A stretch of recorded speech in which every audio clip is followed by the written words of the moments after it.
আসুন জেনে নেই শ্রীমদ্ ভগবদ গীতা পাঠের ফল কি। প্রথম অধ্যায় পাঠ করলে মানুষের মন পবিত্র হয়। দ্বিতীয় অধ্যায় পাঠ করলে বুদ্ধির নির্মলতা লাভ হয়। তৃতীয় অধ্যায় পাঠ করলে সর্বপাপ দূর হয়। চতুর্থ অধ্যায় পাঠ করলে ব্রহ্মহত্যা ও স্ত্রী হত্যা জনিত পাপ দূর হয়। পঞ্চম অধ্যায় পাঠ করলে চৌর্য মহাপাপ দূর হয়। ষষ্ঠ অধ্যায় পাঠ করলে মন্দভাগ্য নাশ হয়।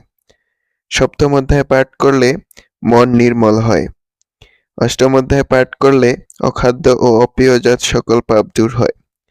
নবম অধ্যায় পাঠ করলে পৃথিবীদানের সমপরিমাণ ফল লাভ হয়। দশম অধ্যায় পাঠ করলে সর্বপাপ দূর হয়ে শ্রেষ্ঠ বুদ্ধি লাভ হয়। একাদশ অধ্যায় পাঠ করলে ভগবত বুদ্ধি লাভ হয়। দ্বাদশ অধ্যায় পাঠ করলে ভগবানে বিশুদ্ধ ভক্তি লাভ হয়। ত্রয়োদশ অধ্যায় পাঠ করলে আত্মজ্ঞান লাভ করে। চতুর্দশ অধ্যায় পাঠ করলে অশ্বমেধ যজ্ঞের সমপরিমাণ ফল লাভ হয়। পঞ্চদশ অধ্যায় পাঠ করলে নির্মল জ্ঞান অর্জন করে যোগী হওয়া যায়। ষোড়শ অধ্যায় পাঠ করলে সংসার বন্ধন থেকে মুক্ত হয়। সপ্তদশ অধ্যায় পাঠ করলে মানুষ ভগবানের ভক্তি লাভ করে মুক্তি লাভের চেষ্টা করে।